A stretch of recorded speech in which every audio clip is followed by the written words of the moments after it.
ahead in my negative tag team deal after that Buffalo game where they don't. All I can tell you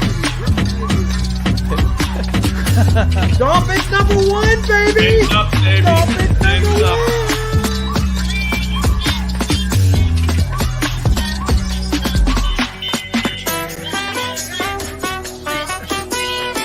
I swear, if a certain quarterback is mentioned in the comments, got my beers ready, I'm gonna crack it open. Or is it the We Serbian got kid? the Serbian kid.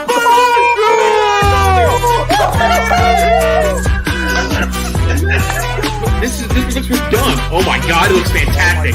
I hate Super Bowl. No, good defense. Not a defense. Woo! I'm the man. I said it, and it's reality. All right. Congratulations.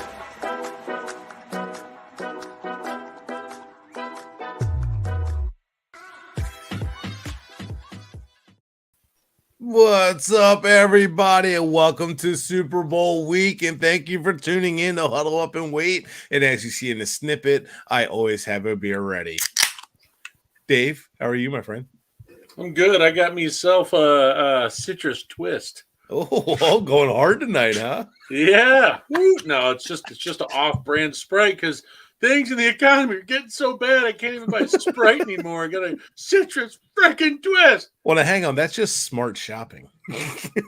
No, it's all these actually got some quality stuff. That's why I love them. Actually got me Voodoo Ranger Fruit Force. First time trying it. IPA douche. Whoa. I do not like IPAs, but Belgian That's an beer IPA. has sold me. Oh, it is, but I don't like most IPAs.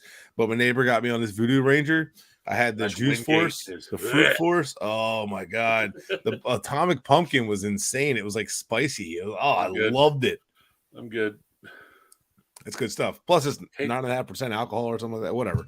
Anyway, so if I start slurring my words, Dave's got to take over. So I got a jar of moonshine in the freezer right now, so I can grab that. We could have a real fun episode. Hey, what's going on, Jam? What's going on?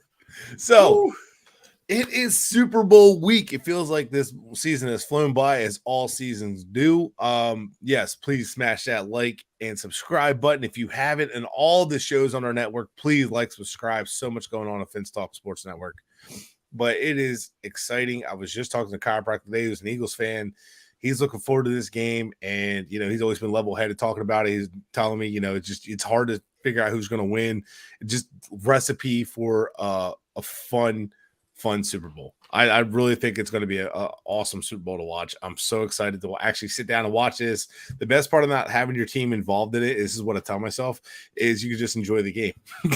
That's what I tell myself until we make it one day. But let's get around the league a little bit before we get into the Super Bowl festivities and talk about the Super Bowl. What we got going on around the league? What's the what's the gossip dish, girl? There's hey girl, hey. There's also a biggie right off the bat. I was just talking about this offline with Bret and Bobby, our producer, or as I call God when we hear him over in our speakers, like, hey, do this. Okay, sorry. I shall smite you. No, Derek Carr basically has a trade in place to the Saints, folks. It's basically framed out. Contract is framed out. It's just basically pending Derek Carr's approval. And next Tuesday, I think it's next Tuesday or Wednesday at 4 p.m. I got to go look up the date. It's either Wednesday or Tuesday at 4 p.m. on his contract. Basically, $40 million becomes guaranteed. And then now the Raiders can just ship him off before they have to pay $40 million. The Saints will pick that up, which they're probably going to have to do a restructure or an extension and then push that money into 2024. So that's what I'm guessing is going to happen for that. But, I mean, Brett and I talked about that last week and the week prior. The Garrett Carr fits. It was the Jets. It was the Colts. It was the Saints. Panthers a little bit, but I think they wanted a young guy more than anything. Yep. But Derek Carr walks in. Alvin Kamara is on the books. You still got Michael Thomas, who may show a little wide receiver 2 action there. You got Chris Olave, Rashid. I think it's Rashid Shaheed. You've got Juwan Johnson, who's a solid tight end that emerged this year for the Saints. The Good receiver / tight end. Yeah. And then that's the thing is now you got Taysom Hill, kind of that weapon X where you can put him anywhere. And say what you want about Taysom Hill at quarterback. He is a fantastic weapon to have. He's a tight end receiver. That's what I'm calling. Yeah, he's just a great piece to have. He's awesome. I just my only thing is seeing him have Hunter Renfrow, Devontae Adams, Darren Waller, Josh Jacobs, and they did not look good this year. And he had plenty of weapons. Raiders didn't have the secondary that the Saints do. The Saints have way better defense with Dennis Allen.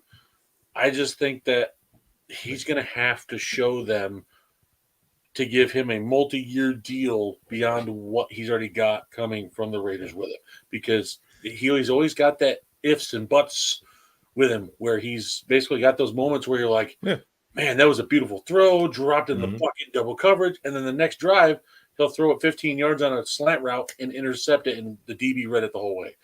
So the thing with Derek Carr, what you're getting with him, you're getting a leader. You're getting a guy who's going to come in and do the work, and you're not getting this Russell Wilson where he has this whatever the hell they reported on about him having his people in the locker room. You're not going to have all that. That's it. The only person you might have said, hell no. you might just have his brother with him. That's about it. But he's going to be a worker. He's going to put his head down. But you're right. It's Derek Carr has always been respectable, a tough dude. I've compared him going to the right situation as like a Matt Stafford, in a sense, but I'm not sure. But everything's got to be perfect for him. That's the problem. Yeah, I'm not sure this is it. However, we know what the Saints were before they lost Peyton and Breeze. Now, Carmichael was running the team before, their offensive coordinator. He did a great job filling in for Sean Payton before. Yeah, when Sean Payton was suspended. So I think that Derek Carr fits this offense, and there's some pieces there already, and it depends on what they give up in the trade, but it seems like maybe just picks and maybe like a player, but maybe Michael Thomas is included in the trade. I don't know, because I know he wants out.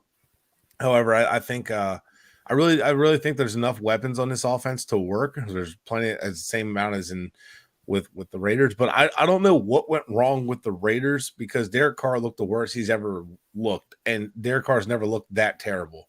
So I'm not sure what was happening there. It just was a bad fit all the way around. And Derek Carr has looked good in the West Coast offense, which is very similar to what they run in New Orleans. So I think he'll be fine. But you're right. What are they getting? And they might be smart to restructure him a little bit, maybe front load that contract or whatever they have to do. But backload it to where they basically make it cheaper and make it for the Saints to get out easier. Yeah, something, whatever they do to make it easy on them. But either way, for a third-round pick for a team that doesn't have a quarterback that isn't necessarily in position to draft the quarterback, this isn't a bad move. It really is not, especially for a head coach like Dennis Allen that doesn't have a winning record as a head coach.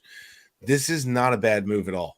So, no, and breaking news just happened while we were coming up on the show, and it looks like the NFL awards are happening as we are live. So you have D'Amico Ryans, who got Assistant Coach of the Year, which was going to be obvious with him getting the head coach job, and the defense playing as well as they did. Offensive Player of the Year, Justin Jefferson. Yeah, he's a Viking, folks. I'm a Packers fan, but Justin Jefferson is a top 3 wide receiver. He is that dude. He is on pace to break Jerry Rice's numbers in his first 4 years. That's just unheard of.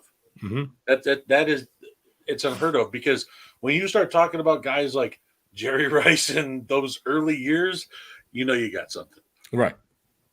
But moving on, what I was going to touch on this was not Sean Payton, but apparently now Russell Wilson and Ciara, his wife, are being investigated because of the fact when they're doing their charities and their fundraisers, only 25% of the actual money that they raise from their charities to go to these organizations are going to that. The other 74% is going in their pocket. So apparently that's being investigated now.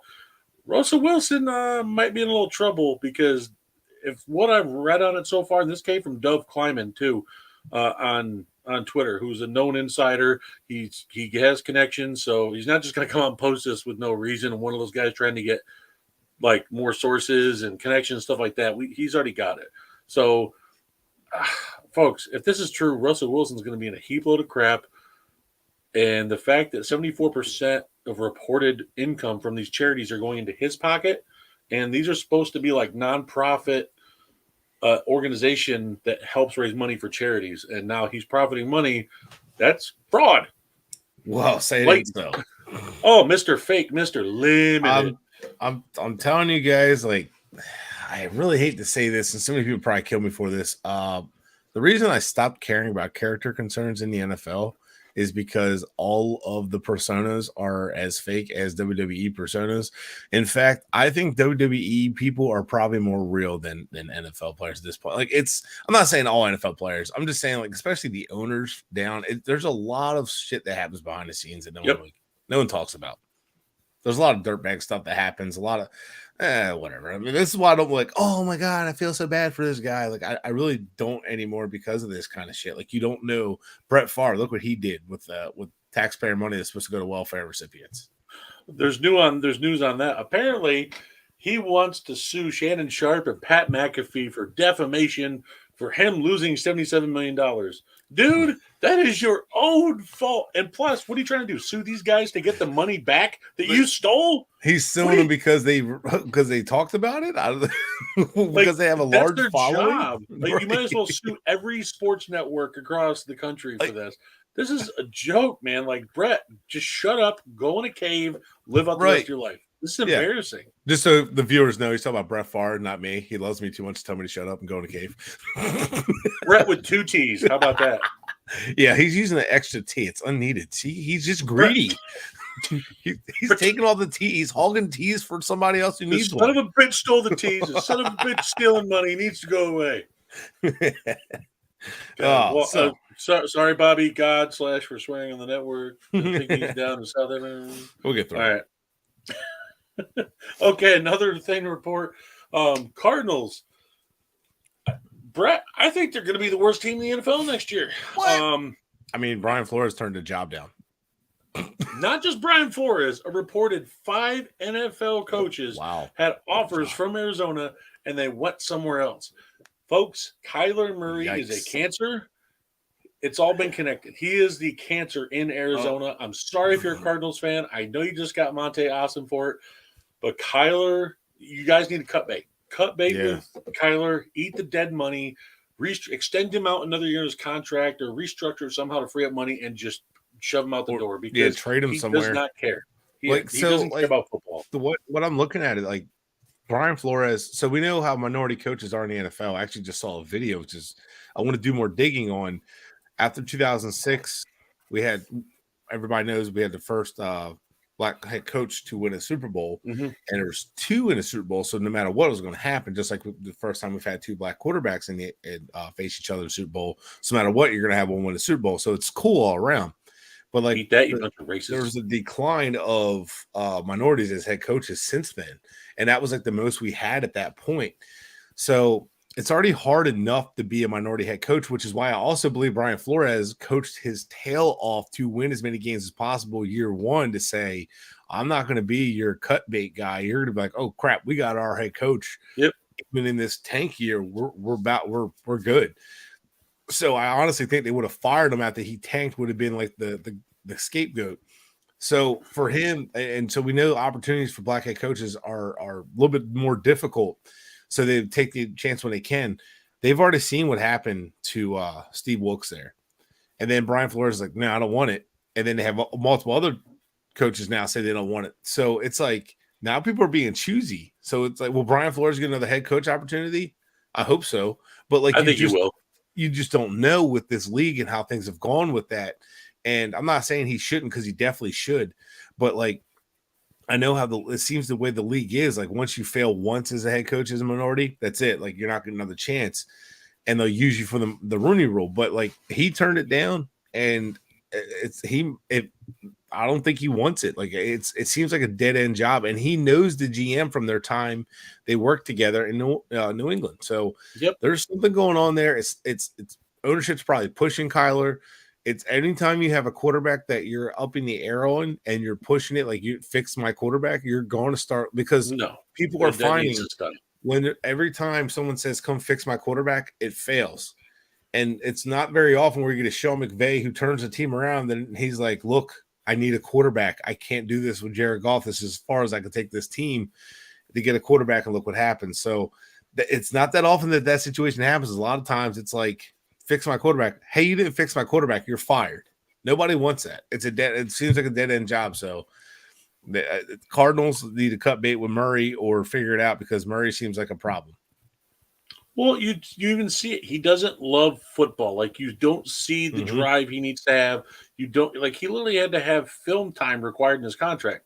That says a lot. Yeah, it got removed, but it was still there put initially. So that's a huge problem. Another breaking news: Defensive Player of the Year, Nick Bosa. No surprise, the guy had an amazing year. So, I mean, the only guy I thought that could have put up a fight as Defensive Player of the Year if he stayed healthy was TJ Watt. Like TJ was still putting up numbers after he got back, and I'm like, Jesus, this guy's a freaking machine. And it was rumored he was going to have surgery to be on the IR. He ended up coming back and then putting on a tear. And he was good. It's just the whole fact that these edge rushers, I feel like people try to with Nick Bosa getting this. I feel like people try to always. It's like the quarterback thing with offense or with league MVP. They try to put this and have an award directional for this position. I feel like with Defensive Player of the Years, I feel like we haven't seen a DB win it in forever. Like there's been some defensive backs that have amazing seasons lately, and I feel like they don't even get looked at. So people look at quantifiable things, right? They look at things that are what can I put a number on? Right, so sacks, but you don't know. There's defensive ends that have a great season that can't get a sack, but like Chandler Jones this year didn't have a lot of sacks. Like those pressures were out the roof, right? So, I mean, he still had a great season. Defensive coordinator, his coach are all like, "Yeah, he's doing fine." If you're like, "Oh, what's wrong with him?" Like, what do you mean, what's wrong with him? He's having a great season. He's doing just fine. Oh, his sacks are down. I don't care. Like those will come. He's doing his job. That's the kind of stuff like a lot of these awards are just popularity contests. They're like superlatives in the yearbook. They're really kind of, the more popular one is going to win this one, so so that's why quarterbacks win the MVP. But then again, to be fair, your quarterback really a lot of times is the MVP in a lot of cases of the season. The teams will go as the quarterback goes. So in most cases, but not in all cases. So it really depends. But yeah, it's hard to quantify a running back or a receiver as the MVP over a quarterback in that sense. But same thing with Defensive Player of the Year. Who affects the quarterback most? It's usually the defensive ends. And I mean, cornerbacks do too, but they're going to have a ton of interceptions and like be constantly making plays. And the people who do the voting, I still question like who does the voting for this stuff. Or like the ones that they choose for it. Like, you know what I mean? I'm not saying they don't know what they're talking about, but they probably don't view the entire league with a fine-tooth comb. It's kind of more generic at the same time. What was it? There was a Bears writer, media guy, Kush, a couple of years ago, and Rodgers was having his MVP season. And you're not supposed, as a voter, the certified voter, you're not supposed to come out and publicly say like, oh yeah, I'm not going to vote for him because of this or whatever. And that was during this COVID thing where Rodgers had a different stance on COVID than most people. And I remember Kush came out and was like, I'm not going to vote for him. How dare he? He's threatening humanity. And I'm like, and the thing is, to me, he should have had his voter registration ripped right there because do you know how many people have done that in the past? And not even Blink and I has done it. But since it was a COVID topic, the NFL basically let it slide. And even though I don't agree with what Rodgers is on COVID and all that, he still has his freedom of speech just like everyone else. And Kush, as your certified voter, you are not allowed to come out and bash anybody per your vote. Like you can't do that to try and sway anybody else. So that right there, I mean, it just show there's biasness to it with what these guys see, what they see, and it just sucks. Absolutely. There is definitely a bias here. You got to think these guys grew up rooting for a certain team. They cover certain teams. Then they have their own, believe it or not, political views. And if you notice, if a player stands out a little bit from the masses of a political view, it's like, holy hell. If they're an extreme on one side or the other, people are like, oh my God, this guy is this. And it's like, well, listen, let's stick with football. If I told you to break down O.J. Simpson as a football player, don't let the bias of what he did after football get into it. You know what I mean? Like, but people they'll let that bias creep in and it messes with them. So I know O.J. Simpson's an extreme example, but it just shows you like, just, hey, like you want to watch his name. Like, my God, this guy's phenomenal. Too bad he killed people. He killed it on the field and people that he's innocent. Not gonna jump into that. Right. No, I'm just Lewis saying, is another one. Right. Yeah. So like you try to remove that. And I know someone is a close family friend who stopped. He was a dedicated Steelers fan. And I knew him as a Steelers fan. I lost contact with him around high school. I spoke with him about 4 years ago, 2 or 3 years ago. And he told me he stopped watching the Steelers after Ben Roethlisberger was admitted on stuff. And he said he had a hard time watching the Steelers and removing his like hatred for Roethlisberger because of what he did and rooting for his team. So that's that bias. So these voters had that same kind of bias. Whatever creeps into it will stay there. And it's hard for people to remove that. And it's honestly, I think it's like a skill to be able to remove the bias, which is what we are. We don't have bias for anything. Like you just talk about Justin Jefferson. I've been able to say Josh Allen's a hell of a quarterback. You know, I've been able to say the Jets are a well-built team, believe it or not, you know, and New England's not falling apart like people think they are. Like we can say that with an unbiased eye, but not a lot of people can. And I think that's the problem with this voting and stuff. Yeah. Yeah. And you know what?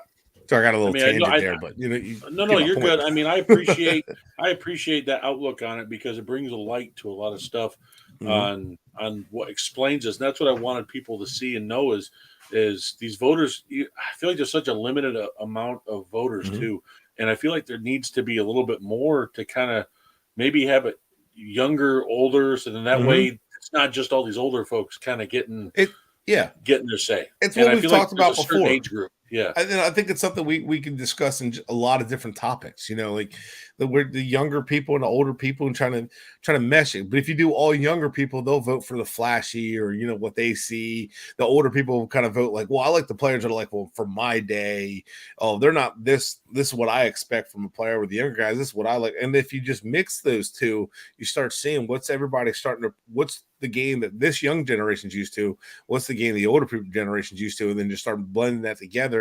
Then you start finding the common ground. And when you both agree on a player, that's when you know you hit, oh yeah, you know what? That guy who's in his 20s and a guy who's in his 50s agreed that that's the player, then now we're on to something. You know what I mean? Yeah. No, I definitely agree there. I just feel like there needs to be a new system put in place. The same system's been had, and I feel like it needs to change. Or learn more knowledge. But moving on, jump right in. Super Bowl preview. Let's go ahead and jump right into it. Is that Sunday? No, I think it's Monday. I'm gonna say something about a Super Bowl right now that I think all of us will agree on, and I think the Super Bowl needs to be a national holiday. The Dolphins' undefeated season. Good. That too. That's a holiday. No, the Dolphins. Damn it! See what you did. The NFL. Yes! The Super Bowl needs to be a national holiday, and my wife hit the nail on the head. I think the cities that are involved, that are within certain proximity, maybe make that so Kansas City, all the ones in proximity, and proximity of Philly would be like a national holiday for that day. So the next day, kids don't have to go to school and they go late to school or something. I don't know. Give these people a break so they can stay up, watch the game, and enjoy themselves. I agree. I think it should be a national holiday, especially for people. I mean, drinks are going to be had and other folks along those. I get that. But another breaking news, Garrett Wilson, Offensive Rookie of the Year. I like it. That one. Why? He had 3 shit QBs and Zach Wilson, Joe Flacco, and Mike White. I mean, like, can we be honest, though? How about Brock Purdy? Put up there? I'm sorry. But no. I mean, no, because Garrett Wilson put up over 1,000 yards. He put up over a huge catch percentage with 3 horrible QBs. Brock Purdy came in and had an offense ready to go. I get it. I'm not knocking Purdy, but this is saying, like, you have Christian McCaffrey, you have Deebo Samuel, you have Brandon Ayuk, you have George Kittle. I mean, you have Elijah Mitchell. Do I need to keep going? I know that. I'm just saying. I just feel like I don't know. Garrett Wilson had 3 different QBs that were crap and still put up freaking stud numbers. I'm not saying he didn't deserve it, but I don't know. Really? Garrett Wilson kept his UCL together, so how about that? That's not fair. Oh, it is. His team also didn't try to block a defensive end with the tight end. I mean, there's that too. big on big. All right, Super Bowl. All I'm saying is Garrett Wilson had a heck of a year, and I wanted him in Green Bay this year. I knew the kid was he's a hell of a stud. receiver. Ohio State's put out receivers. That's not no doubt about that. Oh, yeah. Well, when you come from the Ohio State for wide receiver I mean, look at the people they've had. Kenneth Walker finished second. I mean, that's another one. That's not a surprise. He was a really good running back. I think Kenneth Walker really could have been up there. But again, I think that's going to be, unless you're Adrian Peterson type numbers, 1,000 yards, 9 touchdowns. Holy hell. 1,050, 4.6 yards per attempt. That's really good. And that's with him sitting the bench playing running back 2 for about the first 4 weeks. First time he got, he had 4, 3, 8, 8. He didn't get double-digit carries until week 6. So if you took he had 88 yards week 5. Holy hell, on 8 carries. But if he had normal carries for the first 4, he would have been 1,500 yards this year, easy. So that was a really good season. I think. Wow. All right. Anyway, digress. I'll give it to Alyssa, and also too. I mean, you got Chris Olave. You've got Christian Watson. There's a bunch of guys and rookies out there, but I feel like Garrett Wilson was heads above, and Brock Purdy came in also after the midway point in the season. If he had played like this and came in week 2, week 3, I would have given it to him. It looks like Sauce Gardner run defensive rookie of the year. Yeah, love it. I like Tariq Woolen, but working on that. Hang on. I like Tariq Woolen, but if Sauce won it, he's going to be a stud corner for you. Defensive rookie of the year, Sauce Gardner. Love Offensive rookie of the year. Before we jump into the Super Bowl, holy hell, the Jets nailed their draft. And that's not even talking about Johnson, the defensive end outside linebacker they drafted. Yeah. They hit a home run in their draft, and this is what separates teams that can't get over that hump from mediocre and bad. This is what separates them. The teams that draft and acquire talent correctly and build talent. The Jets had a lot of picks. They took advantage of it, and they got good players. So good for them. They're a quarterback away. This is why I keep telling you, and I know this is the Dolphins Network, if the Jets get Aaron Rodgers, they go to second in the division behind Buffalo, and Miami's fighting for that second seed. Unless Buffalo falls apart, which is possible because they started looking sloppy. Fights for the second seed, especially if 2 is their guy. That's just me. Yeah. So I don't know. So that's can't stay healthy. So how they're going to fight if they can't stay healthy? And right, exactly. I know the defense is good, and McDaniel's second year, but at what point do you pull the plug if your quarterback keeps getting injured into his next year that he just had to wait? What was it? 9, 10, 11 weeks where he had to wait to get cleared off a concussion protocol. Mm-hmm. So let's talk about the Super Bowl. And on the topic of rookies, the Chiefs are coming into this Super Bowl, and this is something I've been thinking about this past week after we made our predictions. Brett Veach is a stud. Yes, but that could be the difference in this game. The Eagles have, I believe, 4 starters from the Super Bowl team in 2018. That's it. However, they still have more experience on their team than the Chiefs do at this point. With all the rookies, I'm wondering if the Chiefs have, if that's the difference in the Eagles, win. So this is going to be an interesting game because the Chiefs have some tough match. They have rookie corners against a really good receiving corps. So that's going to be interesting to watch. My factor for the Super Bowl is not a player. It's a coach. I've said it before. It's Steve Spagnuolo. This guy came in with defenses no one even blinked an eye to 2 Patriot offenses. Everyone just overlooked Steve Spagnuolo. Everyone overlooked those defensive rosters and didn't give a blink of an eye. Nothing. I'm telling you, Spagnuolo, what does he always have on his defenses that thrive and make the other team squirm? Pass rushers. A good front 7. And he knows how to use his front 7, fast linebackers and aggressive defensive line. And he knows how to stunt, twist. He knows how to move them, rotate them. If you watch what he did against the Patriots in the Super Bowl, it was just masterful when he was with the Giants. Yeah. It was so masterful how he moved his pieces around. It was just beautiful.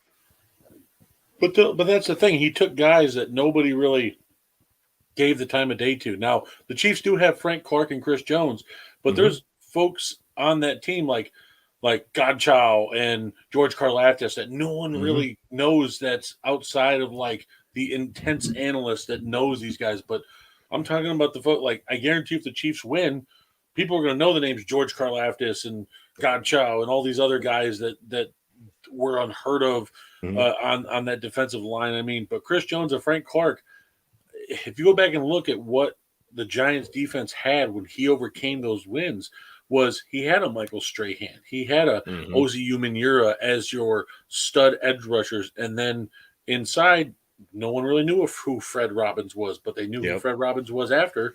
It's just the fact that Spagnuolo, I feel like you can never count him out. No, not at all. He had everybody thinking that those players were really good. I remember Garrett Wilson, safety. I remember the Dolphins signing that was a busted play, but he was so good with the Giants in that system and that he was Miami's Darren Woodson. Yeah, and he did such a great job disguising coverages in the back end and the pass rush getting home, and he schemes at home. People don't realize Spagnuolo goes back to the Eagles time with Andy Reid, and he learned from Jim Johnson, who many don't know about. He passed away, but Jim Johnson back in 2007, the Patriots were on a tear and they were undefeated, and Jim Johnson's defense was the first one to expose the Patriots offense weaknesses, which wasn't much, but he found it and was able to do it. So wasn't it right before the regular season ended too? Wasn't it the last week? That was the Giants did. So then the Ravens went toe-to-toe using a similar game plan. Then like other teams kind of like we thought they would, but they didn't because they had the talent but not the system. Then you get to the end of the season and the Giants go toe-to-toe with the Patriots and lose. Then come the Super Bowl, Steve Spagnuolo used that same game plan and just kind of tweaked it a little bit and beat the Patriots in the Super Bowl. A lot of it was the defense. I mean, we remember Eli Manning's amazing effort and David Tyree catch and all that stuff, but that defense made a hell of a difference. And this Chiefs team kind of reminds me of that Giants team. It's scrappy. Right, because there's not a lot of names on it other than Mahomes. Mahomes phenomenal. But there's not a lot of household names on that team. That defense, it was not talked about as a top-tier defense, but they do their job. And the offense is – is young backs, young receivers. No one really knows a lot of those receivers right now. So because they've had so many injuries there and they've had so many changes there. I think I'm excited about it because the Chiefs are somehow technically the underdog, right? I mean, like, and the Eagles are this physical team that can run the ball and keep Patrick Mahomes on the sideline.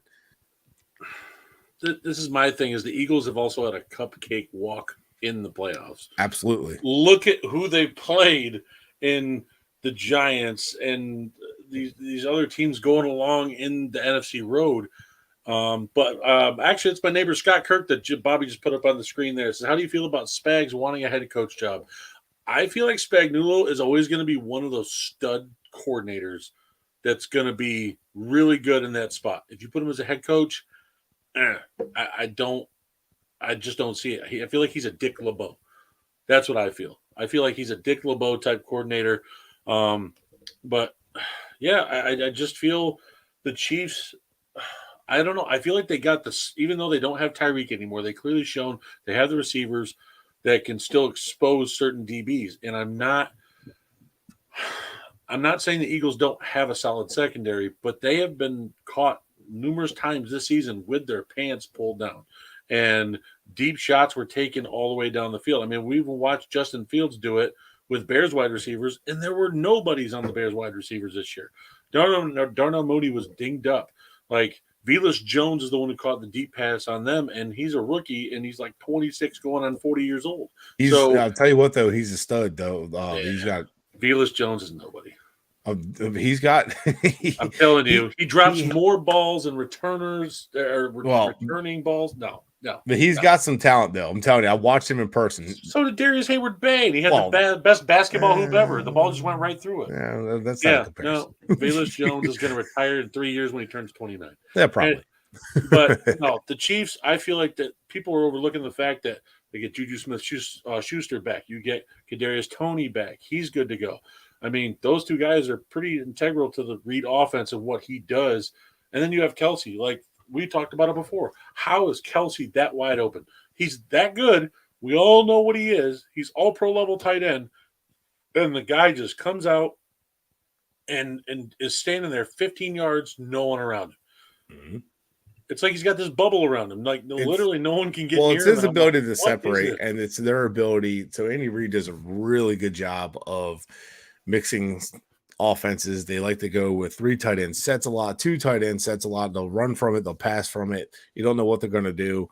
He likes to really set up mismatches, set up delayed routes, and everything he does is so masterful. So add that to what Travis Kelce's ability to separate, use his body control to create separation and everything else. And it's just like it creates all these problems and it allows Kelce to get open 15 yards because he's already good at separating.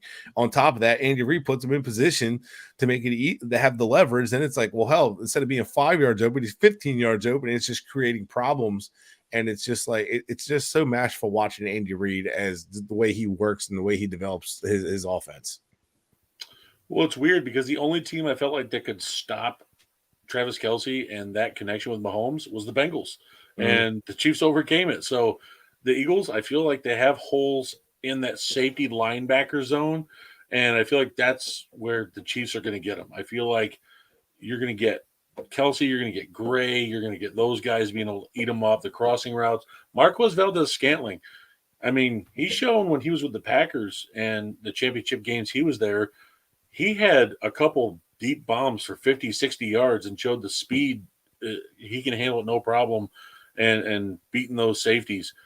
I like Chauncey Gardner-Johnson, but I don't know if he has the speed to keep up with MVS or Sky Moore, and there's some speed there. I mean, it's just really going to be – it's going to depend on how they attack because they use that too high safety look, and I don't think they're going to be able to play – they play a lot more zone now, so – that's going to be good. However, the Andy Reid loves going against zone. So I think the Eagles front seven is going to have to get home. It's going to depend on that and the linebackers to cover in the short area. So that's going to really depend there. But that ball comes out quick, yeah. Man. That's the only thing. And it's going to have to be disrupt Mahomes. How does his ankle feel? How much pain is he in? So are they going to be able to chase him? Is he going to – if you get him uncomfortable, you have a better chance. On the flip side of that, in order to keep – the settle down Mahomes, and this is anytime you face a really good quarterback, you have to be able to successfully run the football for big plays. So because you don't want to just go low scoring, so you want to have big plays. You want to run the football. You want to run methodical drives. You want to run the ball downfield. And what will happen there? You'll keep Mahomes on the sideline more, keep him cold, and that kind of gives you a better chance to kind of get the defense fresh at the same time. So there's a lot of positives to that, and that's something that the Eagles do really well. They run the ball no matter who's in the backfield. Plus, Jalen Hurts is really good at RPO. He understands because he's a runner. RPO is not a quarterback running. That's option, people. Because he's a runner, he understands running angles better. He understands. Was that like a Warno? Because I was waiting for the RPO is that option. This means he's going to run, dude. RPO is that option. And so he's going to hand it or throw it, or which is sometimes screen pass option, or however you want to say it, which is sometimes it'll be the option for the screen or the option for a pass. But he's really good. He has a really good feel for that. He understands it really well. So that also makes it difficult because at the same time, if it gets botched, he does have the ability to run, and sometimes that does happen. So if they can thrive on that, it could put them in a bind. However, the Chiefs linebackers are so fast and so instinctive. Willie Gay is incredible. Yeah, Gay and Bolton are good. They're fast. They love the hit. So Bolton's just mean. When he tackles, he's just mean. And he doesn't. He's not as big as people think he is, but he loves to just knock your block off. Yeah. And he plays like the guy that was bullied for being smaller. But those two can create problems because they can recover so fast. So it's going to be interesting to watch how Spagnuolo plans for that, how he uses his linebackers and his defensive line. Chris Jones can be key here because he can be disruptive at the line of scrimmage. On the flip side, the Eagles' offensive line is really good. So this is going to be a fun – I'm telling you, every time I evaluate this game from different aspects, I'm like, well, the Chiefs have the advantage here, but the Eagles have the advantage here. And they counterbalance, even though these teams are not the same at all, even though offensively completely different philosophies in the sense of how they like to move the football. Eagles are more run happy, where the Chiefs are more pass happy. But the Eagles can beat themselves if they get away from what they do well, and that's run, balance their attack. If they go too pass heavy, I think they could lose this game. My X factor on the Eagles is it's kind of like the version of the Chiefs and Kelsey, dude. But he just came here. It's AJ Brown. Mhm. AJ Brown is a different type of receiver, different breed of type of player. I told people coming out of Ole Miss, and everyone's like, DK Metcalf. I'm like, he's not the best receiver coming out of there. I'm like, AJ Brown is. And for Tennessee, he just put up numbers after numbers after numbers with guys like Ryan Tannehill. And they got so close to almost getting over that hump, ironically enough, with the Chiefs. But it's just it seemed like Titans, what you just said, got away from what they were good at, is using Derrick Henry, getting the ball down the field to be able to use Derrick Henry in play action after that. But if Philly sticks to their game plan, they definitely got a shot at winning this game, and they're the favorite. I'm not questioning that at all by what the sports books are saying. And because of the veterans on there, and yeah, they have some rookies playing on there that look good, but I mean, they're more rotational than anything. You got Jordan Davis, who is out there. Excuse me, folks. Sorry to burp. If Jordan Davis, who's a rookie, but that's behind guys like Fletcher Cox and Javon Hargrave, like those, it's not really the impact compared to what the Chiefs are doing with their rookies. Like that, it's crazy because usually you don't see a team with that many rookies contributing like this that early. Exactly. So, and I see the veteran experience, what you're saying, but at the same time, but Reed could use these rookies to his advantage because it's only their first year. So, like, I think Reed wants it, dude. Like, facing his old team that let him walk for Chip Kelly, who didn't even do nothing after he did. Well, I feel like he wants this one bad. And then they what do they do after that? After Chip Kelly fails, what do? They go and get Doug Peterson, right? Because Doug Peterson was pretty much a similar version of Andy Reid. He was working with Andy Reid. So, we messed up. We got Chip Kelly. That was not, we thought we were ahead of the curve with that. Worst we failed ever. Right. And then Howie Roseman kind of let Chip Kelly be in charge of the front. The funny thing with that is Howie Roseman was promoted up when Andy Reid was fired. And Howie Roseman has been with the Eagles pretty much his entire career. And, so he learned to evaluate everything from Reid and all. Then he goes on. Andy Reid gets fired. Excuse me. Howie Roseman takes over. He hires Chip Kelly. Chip Kelly's like, oh, he's not getting me the right guy. So Howie Roseman steps back, says, fine, you go ahead. You're in charge. And then it all failed. And they're like, okay, see you later. And they get rid of him. They get rid of Chip Kelly, bring in, all right, we need a guy like Andy Reid again. That's what they do. They bring in Doug Peterson, who's similar style to Andy Reid, philosophies and all. Then obviously that didn't work out. There was some headbutting there. He got booted. Then he gets Sirianni, who's different Reid, similar philosophies offensively, but he's not Andy Reid, but more like Frank Reich, who they're familiar with. So that it's kind of a weird circle. And Sirianni was actually fired by Andy Reid. He was on the staff in Kansas City when Andy Reid took the job, and he pretty much cleared house. So, and then Doug Peterson was hired there. So it's funny how Sirianni was fired from Kansas City. And then I don't know where it went after that. Doug Peterson was hired there. Then Doug Peterson took the Eagles job. Then he was fired, and Sirianni was hired. So it was just, and then Sirianni and Doug Peterson have Frank Reich as their connection. So it's just ironic. But overall, I think it just leads to like a fun story with it. But Andy Reid was told by Eagle fans he'll never win the big game and all this stuff. And then they kind of pushed him out. Then they realized, oh shit, Andy Reid is actually like legit. Then he goes to Kansas City, leads them in the playoffs, just like he did with Philly. 4 NFC championship games in a row, and he won the 4th one. Then they lost in the Super Bowl, but that was Terrell Owens. Literally, pretty much was the Super Bowl MVP and won career game basically. Yeah. If Eagles had won that game, Terrell Owens would have been Super Bowl MVP, not Deion Branch. But Deion Branch had one hell of a game. But T.O. did it with one freaking leg. I'm sorry. So much painkillers, a couple bolts and screws in his leg. Yeah. Torn ligaments in his ankle. That was a bad human being. But then the Eagles, Andy Reid goes to Super Bowl wins, goes to Super Bowl loses. Now he's back in the Super Bowl again. 5 NFC or AFC championship games in a row with Kansas City is just insane. He just the fact that he's been to so many championship games in the AFC and NFC with 2 different teams is just incredible. And I think he's wanting to show I'm not going to lose. I'm not going to leave my career with a losing record in the Super Bowl. He already has 2 losses, one with each team. So I think if the Chiefs come out and get a win here, and Reed and Mahomes together, second, and now that Mahomes has been in the AFC Championship, 5 years in a row? If he gets his second Super Bowl within 5 years, and I'm just gonna say it, this is GOAT territory. Like I'm not saying like he's overtaken Tom Brady. I'm talking about he's entering the conversation because you know how many QBs, let alone like Jim Kelly, go to 4 Super Bowls but lose all of them. Fran Tarkenton go to 4 Super Bowls, lose all of them. He's made 5 AFC championships in a row. Like this is nuts. And I feel like people, the same thing with Brady. Like there was history watching him play for Tampa Bay and getting that Super Bowl. Like with how old he was and still doing the numbers he was this year with the attempts and completions.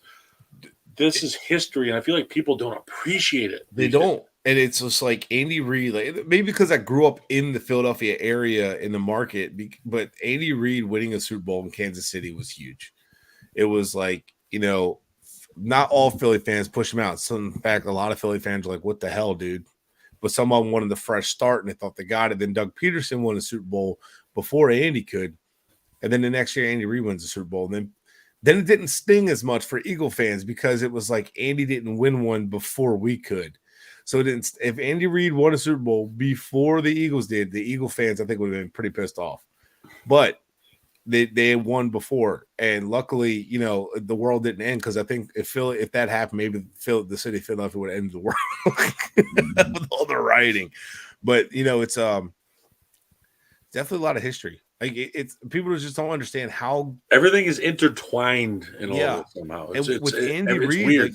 Like, the whole thing circles around Andy Reid, honestly, because he was the face of the Eagles for years. Because the Eagles went through a bad period, like when they hired Ray Rhodes, who was supposed to be like this guru. Oh, I know Ray Rhodes. I know. Yeah, you had him, and they you remember Ray Rhodes? You remember that whole like Mike Holmgren swing? Remember that whole Mike Holmgren got traded to the Seahawks, and we had Ray Rhodes, and that was one of the shittiest transitions ever. And then we went to Mike Sherman after. And Mike Holmgren, who Andy Reid learned a lot from and was brought up with, along with Walsh. Mike Holmgren almost won a Super Bowl with 2 different teams. It was damn close. And that Seattle Pittsburgh Super Bowl was phenomenal. So like the refs also had a part to play in that game too. Oh yeah, that was insane. But you look at Andy Reid, you know how many coaches have taken multiple teams to Super Bowls? It's not many. The list is very small. It's the same thing with quarterbacks winning with multiple teams. Was it Peyton Manning, Tom Brady? There's one other. I can't remember who it was, right? Is there only 3? Super Bowls with multiple. Hold on. Let me go into recollection here. I got to look this up. Dunaway, no. Marino, no. Kelly, no. There was another one? I think, but I can't remember who it was. Wasn't it back? No, it wasn't Bart Starr. It wasn't Roger Staubach. So Bill Parcells took 2 different teams to Super Bowl. He took the Giants. He took the Patriots, right? Yeah. And obviously you remember that one. So Andy Reid is taking the Eagles and the Chiefs. Mike Holmgren is taking the Seahawks and the Packers. There you go. That's funny because the 2 that matched up was Mike Holmgren and Bill Parcells, the 2 of the only team coaches to do it at the time. I think Don Shula took the Colts to the Super Bowl before being the coach of the Dolphins. I don't remember. He did. He did. There you go. Thank you, God. Super Bowl, the NFL championship. So there you go. No, that was a Super Bowl. So I think is that the one they lost to the Jets, Bobby? That I'm not sure. Yeah, I'm not sure. Because the Colts went to NFL championships before Super Bowl. That's why. Yeah, well, yeah. So we're not going to count those, but no, we are. Goddamn it! That we count NFL championships because that is when teams were created. I don't care if there was 8 teams. It's not our fault. The other teams sucked and got created. See, the later. reason I just always talk about post-merger because that's when football really hit its stride. That's when the NFL started becoming the league that it is, when it was all one league like it should have been. So yeah. But back to the point though, this is huge. I mean, think about Andy Reid could win 2 with the Chiefs and be in a total of 4 Super Bowls. That's how many coaches have been within the 4 Super Bowls? I mean, Belichick is by himself. Yeah. Well, who was Bill Walsh, yeah. Chuck Noll, Yeah. And you have Lombardi. the Lombardi do 4? Lombardi was NFL championship. He had 5 okay. championships in 7 years. He had Yeah. NFL championships, and then he had the Super Bowls. The but 2 in that Super Bowls, span, right? He had 5. He had 3 NFL championships and 2 Super Bowls. Okay, so and you're going like post merger, like since post merger, nobody has been. Only a handful of coaches have ever been to more than 2 Super Bowls. You got to think. Now, Well, no, 3. Sorry, more than 3 because Jimmy Johnson won 3 with Dallas, right? Or did he win 2 with Dallas? Jimmy Johnson won 2 because Dallas, they brought right? the Oklahoma head coach in as a figurehead. Right. Switzer came in and won 1 with them. Wow. Well, what about Landry? I know they won 2 Super Bowls with him, but the thing is, I know they also went to multiple Super Bowls and lost. Correct. Don Shula's been to multiples. Yep. So, but think about what we're saying here. We're talking Don Shula. We're talking Chuck Noll. This is the Mount Rushmore of coaches. Tom Landry. We're talking the greats. So Andy Reid is now with the greats and where he belongs. Well, look at Papa Bear Hallis for the Bears. I know it was way back, but I mean, they have 9 championships and Lombardi's combined. So yeah, I mean, like you're talking Andy Reid belongs with the best of the best, like the holy grail of head coaches. And he wins this game. Breaking news: Brian Dable has been named the NFL Coach of the Year. Good hire, or a good hire. I mean, yeah, I like it, but I just feel there was more. I don't know. There was worse to first candidates. There was.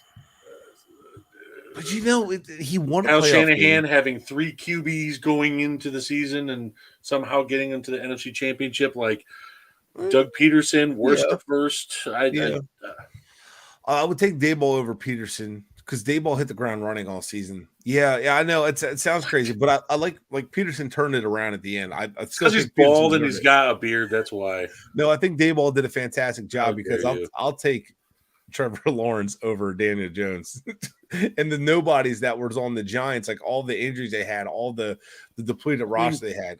They overachieved. It still doesn't take away that the Jags were worse to first, though. Absolutely not. But I think the Jaguars had a bigger overcome.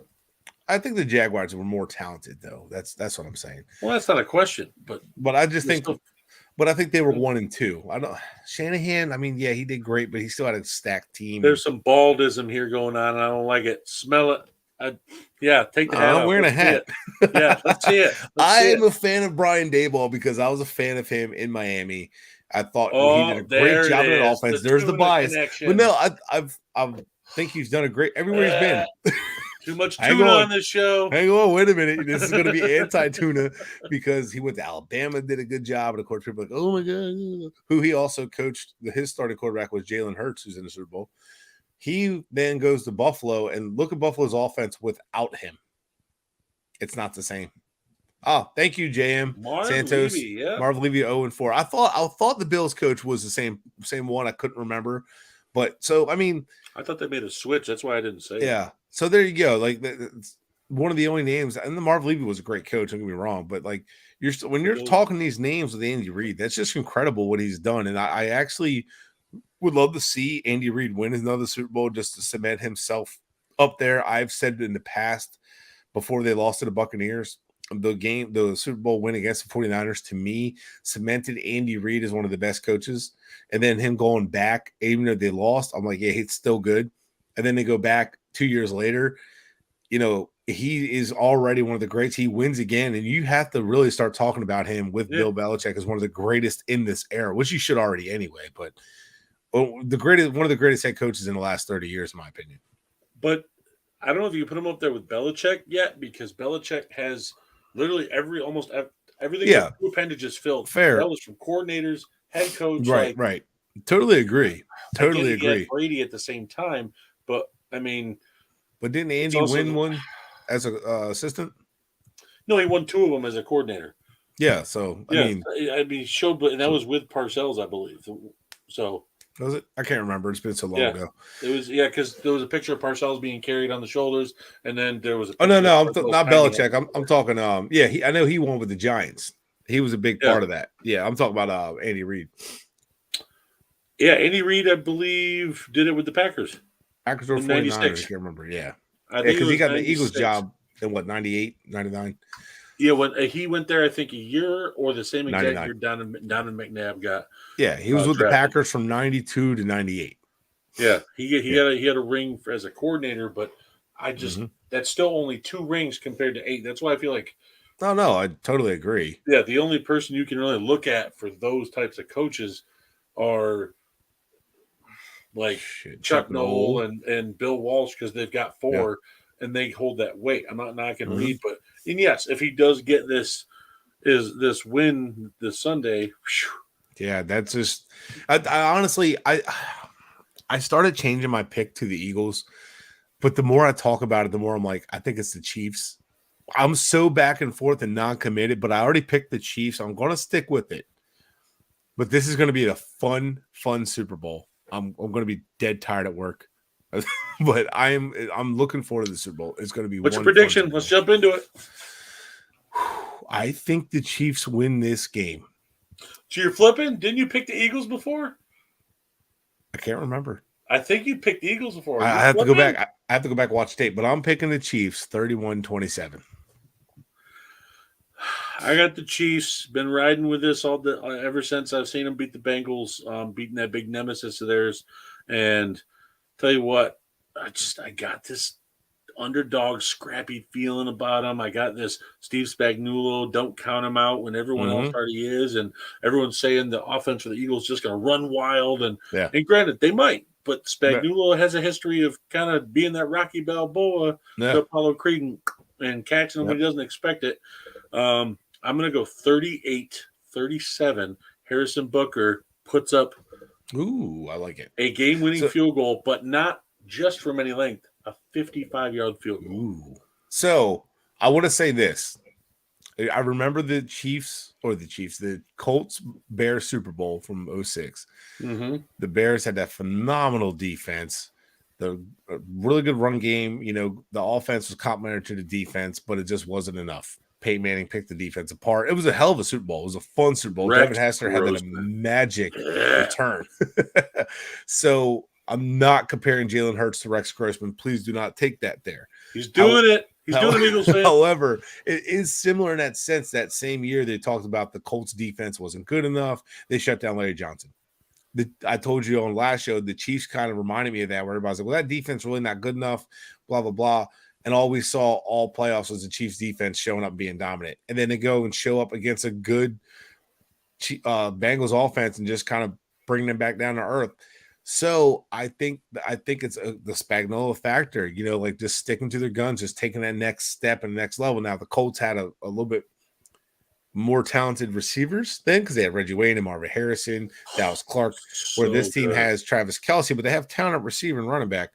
But I think it's kind of similar. And now at the end of the day, the more experienced coach won that Super Bowl, and Tony Dungy.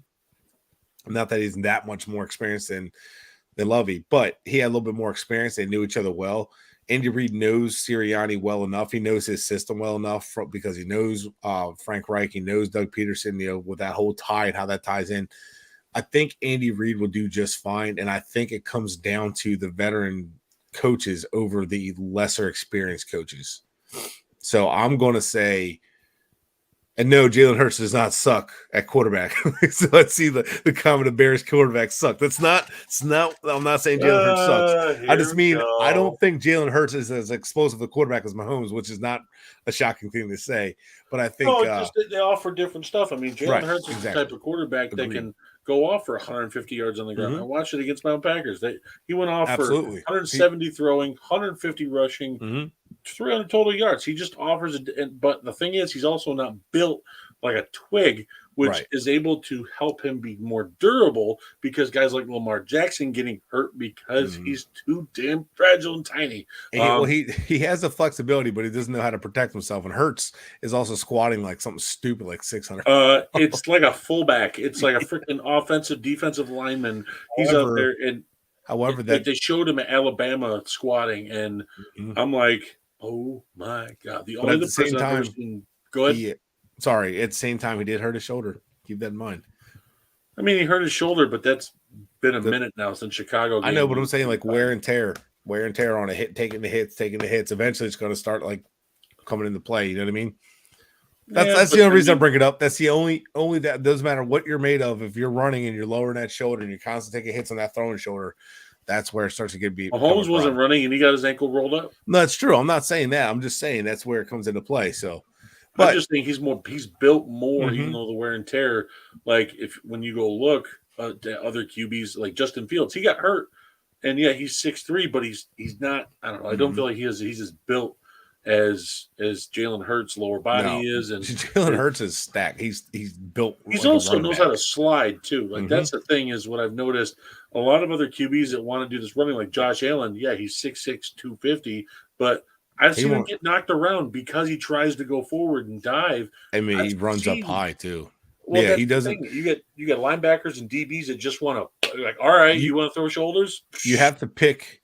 You have to pick your poison. You know what I mean? You have to pick your shots. And there's times where you're like Allen, like, oh, yeah, that fires up the offense. Great job. Then anytime like Allen, get the hell out of bounds, dude, or slide. Stop being stupid. Yeah. Like there's time you got to pick. And Jalen Hurts does a good job of picking his shots. And he did that at Alabama. And I'm actually looking forward to watching how he handles himself in the Super Bowl because there's no person that in this league. I mean, there are, but Jalen Hurts handles himself so calm, so collectively. The stage is never too big for him. He's been in national championship games, and many forget in that game against Georgia when Tua was struggling bad and then got hurt. He come in and led them back to win the game. Yeah. And so he's that kind of guy where he's got ice in his Wait, did you say Tua Tagovailoa hurt again? What? Drinking my beer. Sorry, had to take a little shot there. Evan, that's a shout out for you. So it looks like Brett, I swear you picked Eagles beforehand. I might have. I have to go check out 2 Daves and 1 Brett Got you episode. the switch. Got you the switch. I like it. So like I just like been thinking about it. I mean, we did it 2 weeks early, which is why I like doing early predictions for Super Bowls. But I really just the more I think about it, just for some reason my gut is telling me the Chiefs, or maybe my gut is telling me I need to eat healthier. I don't know, but I'm just going to say it's the Chiefs. I'm going with the Chiefs. Yeah. I mean, the Chiefs got a good offensive line. JM, the Eagles got a good offensive line. It's going to come down to whichever defensive front can make the most noise. Yeah, Whoever I'm can excited. force turnovers, the defensive front. That's to me is going to be the biggest thing. And as much as Philly, I know Philly's been setting numbers as much as the Bears defense did in 85, but just the terror I've been watching. And these are the 2 guys on defense you got to watch on each team. It's Chris Jones up the middle. I love Frank Clark, but Chris Jones has been that dude in the stretch. And then Hassan Reddick. Yep. Man, Cardinals, Panthers, eat your heart out because you moved on from him, and that dude had a case to be a defensive player of the year right along with Nick Bosa. Hassan Reddick couldn't make it with the Cardinals and Panthers. Oh. It had to have been him. It couldn't have been those 2 franchises that can't put it together. No. You mean Steve Kine that had to step away for personal reasons that wasn't even focusing on the team? Yeah, so that's right there. That's coaching. That goes back to coaching. There's no magic systems, but there are coaches that develop guys and help them take the next step or know how to use guys and say, this is what you do really well, so this is what we're going to ask you to do. And Hassan Reddick does a really good job of rushing the passer. Hey, Hassan Reddick, we're just rush the passer. Michael Parsons, rush the passer. That's what you want out of your coaches. You want coaches that say, hey, what do you do well? Okay, you're going to do that. We'll worry about expanding the rest of it later, but that's what you're going to do. Well, in college, it's what he did. He rushed the passer, and then he got to Arizona, and Arizona was like, hey, you're gonna drop in coverage. What? Why? Yeah, you're hand in the dirt. Why can't you do this? Old school mentality. That's why. It's annoying. And these new coaches are realizing that a lot of these players can be saved because they need to go back to what they were good at. Yeah. And Hassan Reddick is the perfect example. This dude was being talked about as a cap cut casualty year after year. And, he's not living up to his hype. He's not living up to his draft pick worth. This dude is in the Super Bowl. Haters, eat your heart out. Yeah. And real quick, I'll throw another one out there that's actually a Hall of Famer. I think will be a Hall of Famer is Travis Kelce. Imagine if he went to a coach that didn't know how to use a tight end of what he is. Like, he's not a blocking tight end. I mean, he does a pretty good job now and does a pretty good job playing the line now, but that was not his game at first. Like, look at Mike Gesicki. Mike Gesicki could be the guy that goes to a team and lights it up. So it's how many times we watched the guy that's misused somewhere, or coaches, I don't know how to use them. You don't fit my system, get out. And there's nothing wrong with sometimes if you have a system, you have a certain philosophy, and the player doesn't really fit, and you try to move on that player. I get that, because now you're not wasting the player's time, you're not wasting your time. But if you're like constantly, if you draft that player, you better have a plan for him, because it's wasting that player's years, and the league's already short, or lifetime's already short. Use them. So it's great to see guys like Hassan Reddick kill it. And then look, and Travis Kelce goes to the right situation with the right coach who had a plan for Travis Kelce and how to use him and develop him. And look what happened. Yeah. So that's the kind of stuff you love to see on both ends of the spectrum there. Looks like comeback player of the year is, I don't like this, Geno Smith. He didn't get injured. He literally finally hit, I don't know. He's been a starting quarterback before. I'm not a fan of it. I feel like you should have been injured. I thought that was always the reasoning. To be comeback player of the year, you would either had to go through something traumatic I don't hate that. Injured. I understand your point. I don't hate it. I understand it, because I believe, my opinion, he deserved an award for how he played compared to where he was. But we just talked about Hassan Reddick and how he's doing.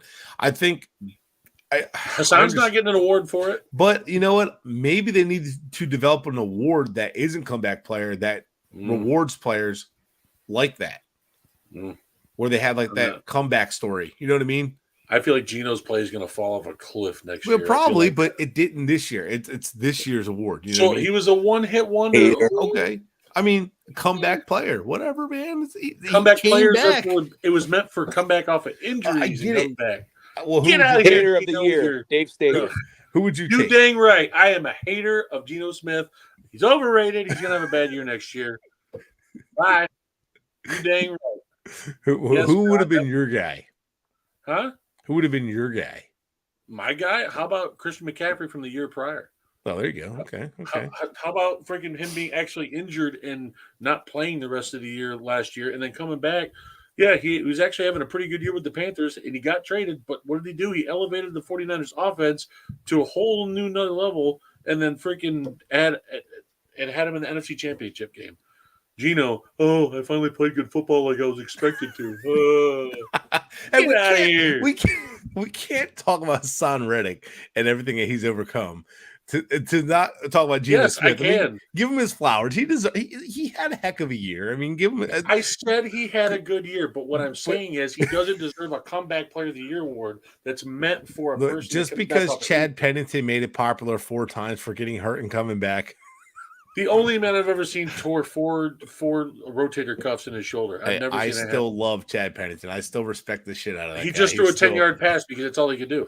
But I still respect the hell out of his toughness and leadership and intelligence. Okay. There's plenty of people who were tough, but he wasn't a good quarterback. No, he was an average quarterback, but he did his job. He was Kirk Cousins. Oh. All right, guys. That's it for us. Thank you for tuning in. Super Bowl week. You heard here from us. I flip-flopped, apparently. I went with the Chiefs. It's a sign of intelligence to be able to process new information and make your stance off of that.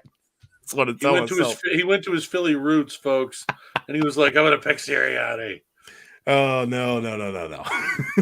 There's a reason I'm a Dolphins fan and not an Eagles fan. Well, that's for another show. Dave's folks, he had a Ron Jaworski jersey as a kid. Don't let him lie to you. Don't let him lie. I'm not that old. Yes, I'm not that old. You see the gray in that beard? I didn't know Dick Vermeil coached the Eagles when he was coaching the Rams. I'm not that old. I'm going to start calling you freaking the Oracle with that fucking gray beard. All right, guys. That's it for us. Thank you so much. Enjoy the Super Bowl. Please, please, please drink and drive responsibly. Please get a friend. Or just don't drive at all and just get an Uber. Walk somewhere. Right, that was the joke, Dave. No, but please be responsible while you're drinking and having fun. Make sure you call an Uber. Don't drive drunk. Please have a DD. Be safe. Have fun. And until next week, that's it for us, guys. And we're out of here.